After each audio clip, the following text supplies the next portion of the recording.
So I want to go over probably one of the most underrated cameras. I'm even going to say of all time, and you can say whatever you like, but this camera encompasses a lot, especially if you're more or less a content creator or you want something small, maybe for a B cam, something for YouTube, for vlogging, etc. It's just a great small camera to have around with you. And obviously, by the title, it's not an action camera. It's not a GoPro.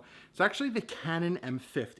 Now, I made a video probably a little over a year ago, almost 2 years ago maybe, probably about a year and a half ago, about downsizing, becoming gear minimal. So I can just set things up easily. I don't have a lot of gear, a couple lenses, the main bodies, etc. And the Canon M50 is one I arrived for to do a lot of the content and pretty much all the videos that I've made, vlogged with over the past 2 years at this point, and really just with two lenses, a kit lens and the Canon 22 millimeters, which is filming me right now.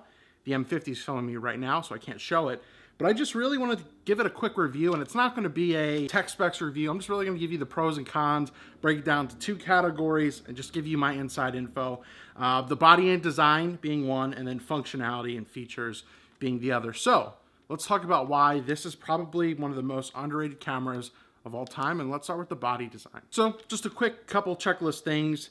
It's the small size. It's essentially a Canon 80D from back in the day in a mirrorless form, small size. You got the flip screen, you got your mic input, and it really encompasses a lot of what you do. Once again, this is a crop censored camera. So once again, like a Canon 80D, the flip screen being fully articulating, the dual pixel autofocus makes this one of the better cameras out there.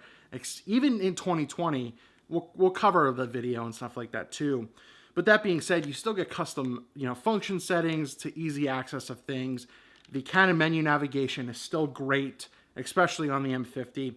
Nothing really changed for that matter. You got your mic input, so you can vlog and use whatever you want with it. This is just really a great design, very comfortable to use, very easy to just slip into a bag, even into like a hoodie pocket. Not necessarily saying like a jean pocket, like a little Rico, but you can do a lot with this M50. And it's just a very, very good design in my opinion. Just a couple little things are omitted. And really just those two things are there's no headphone jack and that there's no joystick on the back, which I guess you really don't need, but it's a feature that Canon is good for, even just a little bit maybe of a wheel. And that would have been all you needed to make this an even better camera than what it already is. But the Canon M50 by design is very, very strong. And then now talk about functionality and functions. Once again, I discussed the menu already. The EVF, the electronic viewfinder, is pretty decent. I don't really use it though. I'm mainly always an LCD guy, so the LCD is always there. Mentioned the dual pixel, still pretty leading up there. Sony's pretty close to it. The electronic image stabilization, which this has, I feel like it's off and on, being good sometimes and bad sometimes, all depending on what maybe lens you have on it too. But I feel like it does a pretty decent job without it actually being built in, mechanically for that matter. So I think it does a decent job, and it's definitely something usable for vlogging, going around and getting content. But that being said, a lot of the things that I like too is that I do a lot of video with this, but then every once in a while if I'm out, I wouldn't mind taking some stills.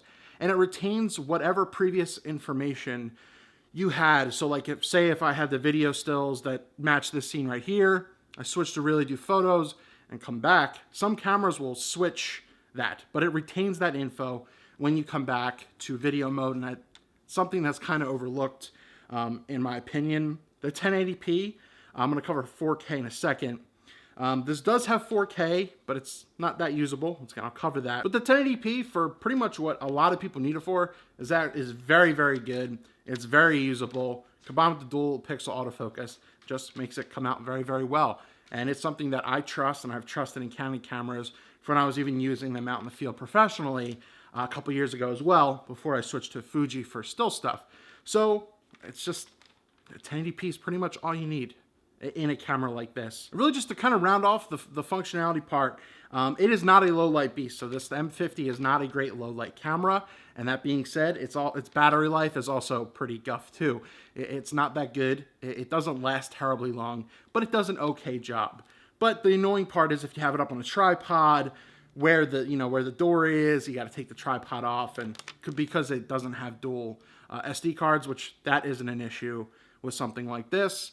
It's just a little inconvenient, but the battery life is not the best. And I did say it has 4K, which it does, kind of usable, but not really, because you also get a crop within the 4K, so you're getting extreme crop, and it doesn't allow you to use dual pixel autofocus.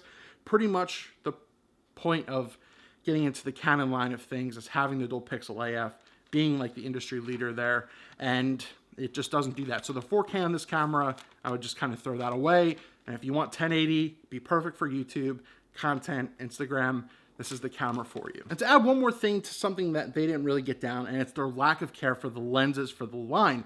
They've had the M line for a little while now, and they just recently updated the M6 too, so it's interesting that they're still concentrating on it, but their lack of care for the lenses in the line has probably been the most disappointing thing. So overall, I know I didn't really go dive into pictures and stuff, but any video you've seen for almost the last 2 years have been shot with this camera. The vlogs, when I went to Texas last year, it was shot with this M50 right here. And I just gotta say, it's a $600 camera. It is well worth the investment, and it's probably one of the most underrated cameras of all time. I'm even looking to pick up a Sigma 16mm lens to go with it, because I've seen it the past couple months and it looks amazing. But the Canon M50, I highly recommend, and it's something that a lot of people, if you're looking for budget's a weird word, but a more affordable camera that could do a lot of what its competitors do out there, the Canon M50 does great, especially if you're into content creation and YouTube videos. It's just a small setup, and it's just something easy to use, and it's something very reliable. Any questions or comments, leave those down below. But the Canon M50, there's a reason why a lot of people are using them, but I wish more people talked about it.